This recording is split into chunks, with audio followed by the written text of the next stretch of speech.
তারপর বিচার সবাই কাকা কাকিমা আসলো, তারাই আমাকে লালন পালন করে বড় করেছেন। মাঝে মধ্যে আমার বাবা মার কথা জিজ্ঞেস করলে কাকিমা মন খারাপ করে বলতো, আমরা কি তোর বাবা মার মতো না?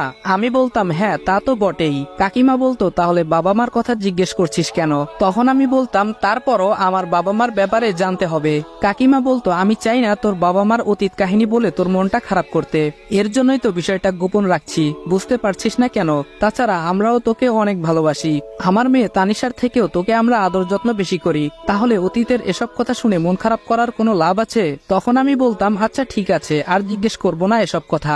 কাকিমা না করার কারণে আমি আর তাকে বলতে বাধ্য করিনি, এর জন্য বিষয়টা আজও আমার অজানা। তারপর কাকা কাকিমা তারা বিচার সবাই এসে শফিক সাহেবের দিকে তাকিয়ে জিজ্ঞেস করতেই তারা চিঠিটা তাদের সামনে ধরলো। তারাও নিমিষেই চুপ হয়ে গেল, তাদের মুখের ভাষা যেন হারিয়ে ফেলেছে।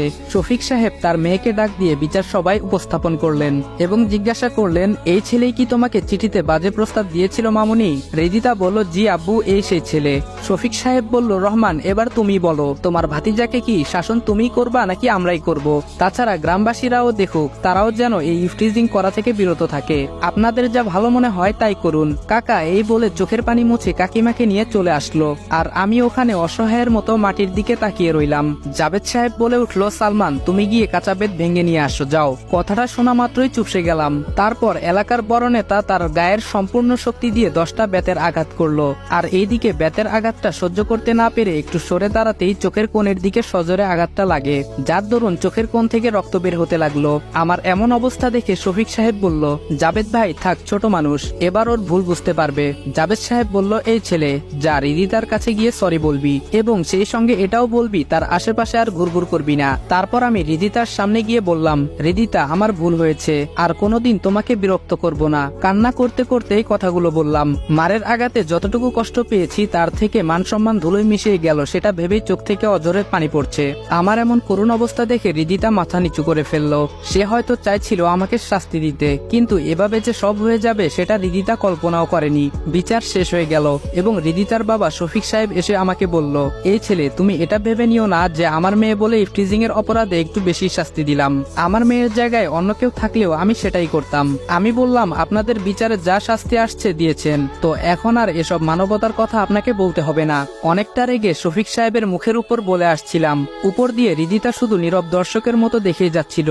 এখন আর রিদিতার প্রতি ভালোবাসার বিন্দু পরিমাণ অনুভূতি নেই, যা আছে সব ঘৃণায় পরিণত হয়েছে। কিন্তু আজ একটা বিষয় কোনোভাবেই মেনে নিতে পারছি না, দোষ করলো দুর্জয় আর সেটার শাস্তি পেলাম আমি। এখন এসব ভেবেই বা কি হবে? দুর্জয় তো রিদিতাকে পাবার জন্য একটা গেম খেলেছে, আমি চাইলে দুর্জয়কে সবার সামনে তার ডেভিল চেহারাটা দেখাতে পারবো না। ভাগ্যকে মেনে নিয়ে বাড়ির গেটে ঢুকতেই আমার রুম থেকে ভাঙচুর করার শব্দ পেলাম। আমার রুমে গিয়ে লক্ষ্য করতেই দেখলাম তানিশা আমার ব্যবহারকৃত জিনিসগুলো ফ্লোরে ফেলে দিয়ে ভাঙছে এবং সেগুলোতে আগুনও লাগিয়ে দিয়েছে। তানিশাকে আমি জিজ্ঞেস করেই ফেললাম, আমার এইসব ব্যবহৃত জিনিসগুলো ভেঙে আগুন দিয়ে পুড়িয়ে ফেলছিস কেন? তানিশা বলল, কেন আগুন দিয়ে পুড়তেছি বুঝতে পারছিস না? আমি নিশ্চুপ। তানিশা বলল, তোর জন্য বাবা আজ কতটা অপমানিত হতে হলো সেটা কি একটুও বুঝতে পারছিস? আমি তানিশা বলতেই তানিশা আমার কথা থামিয়ে বলল, হয়েছে, আর বলতে হবে না, আমাদের একটা সম্মান আছে যেটা তুই নিমিষে শেষ করে ফেলেছিস। তাছাড়া আমি কেমনে রিদিতার সামনে গিয়ে দাঁড়াবো সেটাও ভাবতে পারছি না, এসব তোর জন্য হয়েছে। আমি বললাম, শুধু তোর বান্ধবীর দিকটাই দেখলি, আমাকে যে সবার সামনে হেনস্থা করলো সেটা দেখলি না?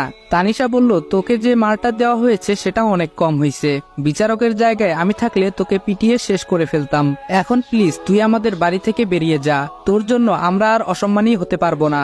আমি বললাম, কি বলছিস এসব? তোরা ছাড়া আমার আপন কে আছে?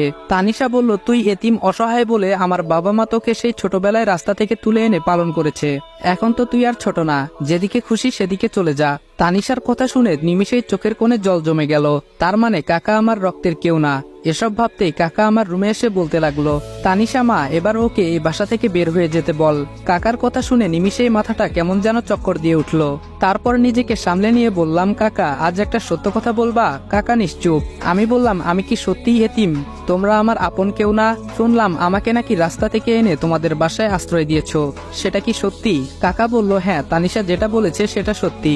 আমি বললাম, ও তার মানে আমি তোমাদের রক্তের কেউ না? কাকা বলল, না।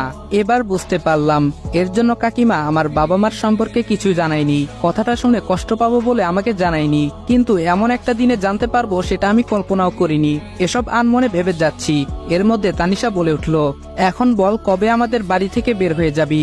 সবই তো শুনলি। আমি বললাম চিন্তা করিস না, কলেজ থেকে টিসি নিয়ে তারপর এখান থেকে সারা জীবনের জন্য চলে যাব। আপাতত কয়েকটা দিন আমাকে তোদের এখানে থাকতে দে। অনেক তো করুণা করেছিস, এবার না হয় এইটুকু করুণা কর। কথাটা বলা মাত্রই তানিশা আমার রুম থেকে রাগে হনহন করে চলে গেল। আজ সত্যি নিজেকে খুব একা মনে হচ্ছে। কি থেকে কি হয়ে গেল কিছুই বুঝতে পারলাম না।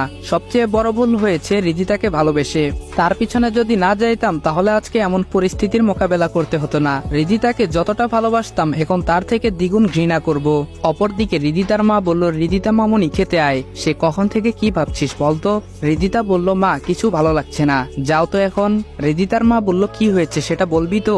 রিদিতা কোনো কিছু না বলেই কান্না করে তার মাকে জড়িয়ে ধরে বলল, মা এখন কেন জানি নিজেকে অপরাধী মনে হচ্ছে, কিছুই ভালো লাগছে না। রিদিতার মা বলল, ও এই ব্যাপার, তাহলে তোর বাপের কাছে নালিশ করলি কেন? রিদিতা কান্না করে বলল, আমি কি জানতাম বাবা জাবেদ আঙ্কেলকে দিয়ে এভাবে ওকে মার খাওয়াবে? রিদিতার মা বলল, তোর জাবেদ আঙ্কেল তো মানুষকে মারলে কম মারে না, সেটা তো এই এলাকার সবাই জানে। আচ্ছা যাই হোক, এখন এসব চিন্তা বাদ দিয়ে খেতে আয়। রিদিতা বলল, ওকে যাচ্ছি, তুমি যাও। প্রতিদিনকার মতো আজও সকাল 8টায় টেবিলে খেতে বসছি। এর মধ্যে তানিশাও এসে পাশের চেয়ারটা টেনে বসলো। কাকিমা খাবার পরিবেশন করছে। এর মধ্যে তানিশা বলে উঠল, মা ওকে পোলাও মাংস সব খাওয়াও, ও কথা দিয়েছে সপ্তাহখানেক এখানে থাকবে, তারপর এখান থেকে চলে যাবে। কিরে ঠিক বললাম তো?